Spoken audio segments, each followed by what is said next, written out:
Bonjour à tous, c'est Jean-Luc Roux sur sa chaîne YouTube. Aujourd'hui, nous allons parler innovation défense.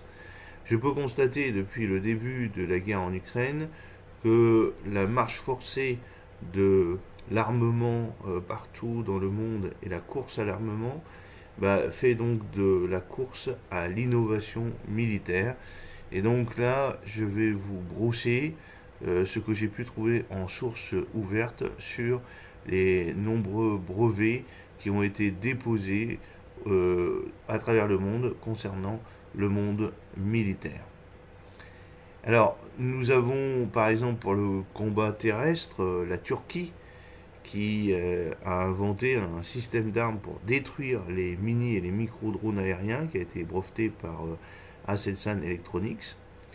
En cyberdéfense, nous avons les États-Unis qui ont développé un agent d'apprentissage pour renforcement, pour augmenter la cyberdéfense des véhicules. Toujours aux États-Unis, dans ce qui est de la défense NRBC et la santé, invention d'un anneau de traitement des lésions chimiques oculaires par l'US Army. Dans le domaine de l'espace, toujours les États-Unis, invention de l'US Air Force relative aux boucliers d'engins spatiaux, procédé de fabrication et d'utilisation.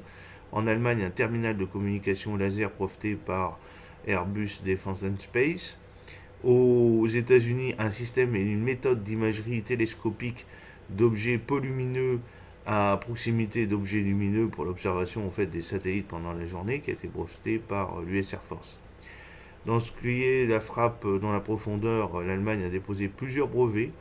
C'est DL Défense et c'est des brevets relatifs à des procédés de guidage ou d'évitement de missiles et de missiles d'interception. En recherche académique et captation d'innovation, innovation d'usage, la Chine a déposé un brevet sur les systèmes de connaissance de la situation du champ de bataille embarqué sur missiles et procédés de détection. Toujours la Chine, une méthode distribuée de contrôle de la formation des clusters d'UAV drone brevetés. Aux États-Unis, le développement d'une mélanine synthétique permettant de protéger la peau du soleil et de la guérir en cas de brûlure et de favoriser la cicatrisation. Toujours aux États-Unis, une recherche en cours pour transformer des plantes en détecteurs biocapteurs de produits chimiques toxiques. Toujours aux États-Unis, le développement donc d'une méthode permettant de comprendre la dynamique du processus en évolution rapide comme le fonctionnement de moteurs à réaction hypersonique ou des processus biologiques complexes. Au niveau du socle des technologies émergentes de défense, aux États-Unis, donc un brevet d'un système de positionnement spatial mondial à acquisition rapide très précis et à haute intégrité breveté par Airbus US Space and Defense. En Chine, le développement d'un algorithme de planification de mission de collecte d'informations par un essaim de robots assistés par ordinateur. Et puis aux États-Unis, un procédé de localisation de la source d'un signal émis, radiogoniométrie, plus rapide et précis, breveté par BAE System. En Chine encore, un système de reconnaissance de cibles d'image SAR à angle d'élévation transversale breveté par l'Université nationale de la technologie et de défense. Pour ce qui est du soutien et du maintien en conditions opérationnelles, aux États-Unis, un système d'alerte en l'état de préparation de systèmes de défense à forte valeur breveté par Raytheon Company.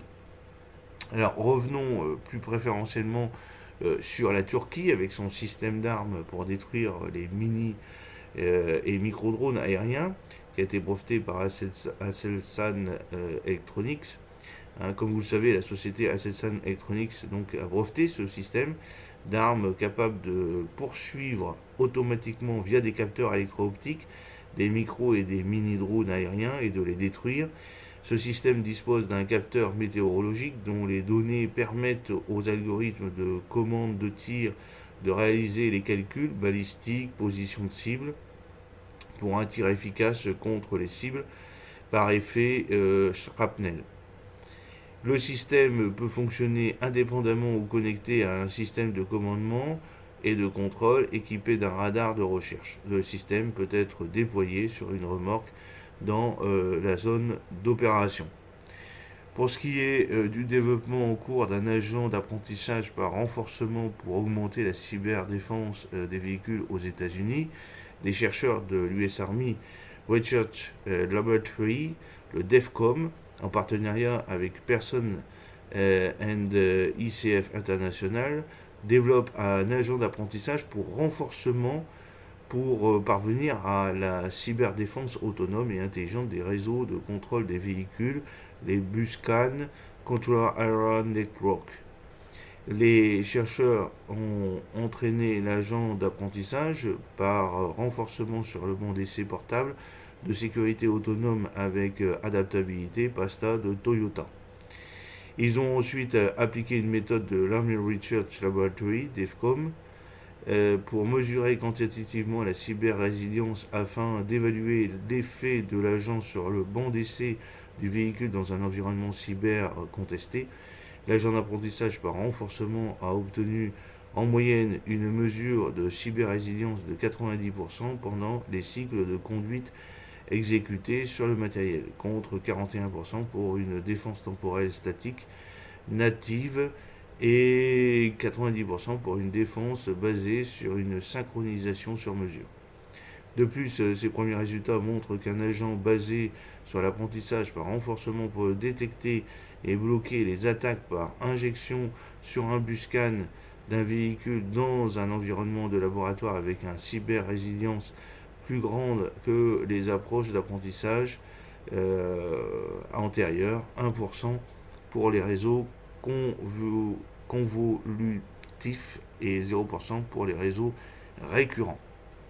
Au niveau de la défense NRBC et la santé, les États-Unis donc, ont inventé un anneau de traitement des lésions chimiques oculaires pour l'US Army. L'invention concerne en fait un anneau de traitement des lésions chimiques oculaires, ces différents procédés d'utilisation. Cet anneau produit dans un matériel de qualité médicale présente de multiples ouvertures permettant le rinçage de l'œil.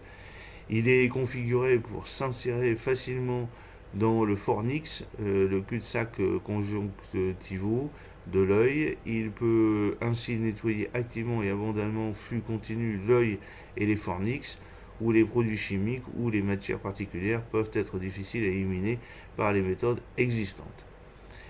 Au niveau de l'espace, invention donc de l'US Air Force relative aux boucliers d'engins spatiaux, procédés de fabrication et d'utilisation. L'invention concerne des boucliers blindage des engins spatiaux permettant de les protéger à la fois du bombardement de particules ou de rayonnements électromagnétiques ainsi que de micrométéorites ou de débris orbitaux très présents, notamment dans l'environnement orbital proche de la Terre, qui peuvent endommager gravement les engins spatiaux, vitesse de 1 à 20 km par seconde. L'invention permet une fabrication de ces boucliers par un processus 3D qui permet une flexibilité en termes de géométrie et ou de composition avec des performances améliorées, ainsi que la possibilité d'une fabrication dans l'espace. En Allemagne, un terminal de communication laser breveté par Airbus Defence Space. L'invention d'Airbus Defence Space concerne un terminal de communication laser pour les communications entre satellites ou entre un satellite et une station sur la Terre. En particulier, cette invention vise à améliorer les terminaux en utilisant moins de composants, en limitant la diaphonie entre le chemin d'émission et le chemin de réception au sein du terminal. De plus, le télescope peut être symétrique en rotation pour permettre un multiplexage de polarisation pour les signaux lumineux transmis. Toujours aux États-Unis, un système et une méthode d'imagerie télescopique d'objets peu lumineux à proximité d'objets lumineux pour l'observation des satellites pendant la journée, qui a été breveté par l'US Air Force. L'invention concerne les appareils, systèmes et procédés, plateformes, télescopes, permettant de réaliser l'imagerie d'objets peu lumineux à proximité d'objets brillants. Ces systèmes et procédés, optimisés et configurés pour réduire le fond du ciel diurne, permettent en particulier d'observer des satellites pendant la journée. Cette invention améliore la connaissance de la situation spatiale et la conscience du domaine spatial. Par exemple, savoir si un satellite se trouve sur une orbite ou s'en est éloigné. La durée d'observation des satellites en orbite terrestre basse, LEO, est également augmentée d'environ 4 heures par jour à 16 heures par jour. De plus, les éléments orbitaux précis et de meilleure qualité peuvent être obtenus en un seul passage en combinant des informations angulaires avec des informations de portée d'un radar. De plus, les différents modes de réalisation conviennent pour l'observation de satellites en orbite terrestre basse, LEO, en orbite terrestre moyenne, MEO, en orbite géosynchrone, GSO, et en orbite géostationnaire, GEO. L'observation d'objets qui ne sont pas en orbite, mais qui passent suffisamment près de la Terre pour que leur éclairage Earth-Shine soit détecté est également possible. D'autres modes de réalisation sont applicables à divers d'autres domaines, astrométrie, astrodynamique. Dans la frappe dans la profondeur, en Allemagne, plusieurs brevets ont été déposés par Gel Defense relatifs à des procédés de guidage et ou d'évitement de missiles et de missiles d'interception. L'une des inventions concerne un missile anti-navire supersonique, vitesse supérieure à Mach 3,5, altitude de plus de 20 km, portée supérieure à 1000 km, qui dispose de dispositifs viseurs, autodirecteurs radar, prédicteurs, modèle de contrôle de vol dynamique à temps discret, lui permettant de réaliser des trajectoires vers sa cible ou d'évitement d'un ou plusieurs missiles d'interception en économisant, bien entendu. Et la cible pourrait aussi être terrestre. Deux brevets ont pour objet le mode de guidage d'un missile ou d'un missile intercepteur dont la robustesse est augmentée par l'application d'un modèle prédictif contrôle au guidage. Concernant le missile intercepteur équipé d'un autodirecteur infrarouge allumé lors de la phase à mi-parcours, sa capacité de détection de cible, ex-ministre de croisière, balistique guidée est également améliorée. Un autre brevet relatif à des procédés de pilotage à mi-course d'un missile orientable par poussée vise à assurer un pilotage économe en carburant du missile vers sa cible. Concernant les recherches académiques, en Chine, le système de connaissance de la situation du champ de bataille embarqué sur missiles et procédés de détection, c'est l'Institut de technologie de Pékin et le Centre d'innovation de Chongqing qui ont breveté un système de connaissance de la situation du champ de bataille embarqué sur un missile qui inclut plusieurs ensembles de dispositifs de détection installés à l'arrière du corps du missile. Le missile dispose d'un calculateur embarqué qui permet de contrôler le lancement de plusieurs groupes de dispositifs de détection selon un plan de répartition spatiale prédéterminé. Connecté au système de lancement d'armes, le dispositif de détection peut collecter des données sur le champ de bataille et les envoyer au système de lancement d'armes. Le système de lancement d'armes peut émettre une commande d'autodestruction au dispositif de détection et peut effectuer une évaluation de la situation sur le champ de bataille sur la base des données renvoyées par le système de détection. Le dispositif de détection peut ainsi réaliser une autodestruction après avoir terminé la tâche de détection. Ce type de système, selon les inventeurs, permet de résoudre les problèmes du champ limité de vision, de détection, de structures complexes sujettes à la déviation rencontrée dans les dispositifs existants de détection séparés embarqués par le missile. En Chine, une méthode distribuée de contrôle de formation des clusters d'UAV brevetée. L'invention concerne un procédé de commande distribuée de formation d'essaims de drones aériens UAV. Cette méthode vise à alléger la pression de communication et de calcul entre les groupes de drones pour obtenir un vol stable et un contrôle précis de la formation. Cette méthode décompose le système de formation distribué en deux sous-systèmes de premier ordre, de position et de vitesse. Cette invention développe un procédé de contrôle de cohérence de formation de grappes et adapte un procédé de commande en marche arrière. Et le protocole de cohérence, considéré comme une erreur de formation, est remplacé par la fonction de Lyapunov. L'analyse de stabilité de la loi de contrôle de formation du cluster d'UAV conçu est effectuée et il est vérifié que l'erreur de formation converge finalement vers zéro, ce qui permet un contrôle précis de la formation. Enfin, pour ce qui est des États-Unis, le développement d'une mélanine synthétique permettant de protéger la peau du soleil et de la guérir en cas de brûlure et de favoriser la cicatrisation. Ce sont donc des scientifiques de l'université Northwestern qui ont développé une mélanine synthétique imitant la mélanine naturelle de la peau humaine.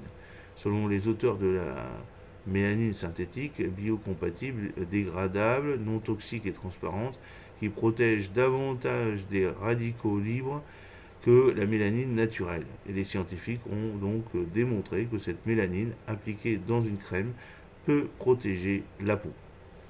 J'espère que cette petite vidéo sur les innovations de la semaine vous ont plu. Et surtout, n'oubliez pas de cliquer sur le pouce pour la promouvoir, de vous abonner si ce n'est pas encore fait et de partager cette vidéo sur vos réseaux sociaux. A très bientôt, fidèlement, Jean-Luc O.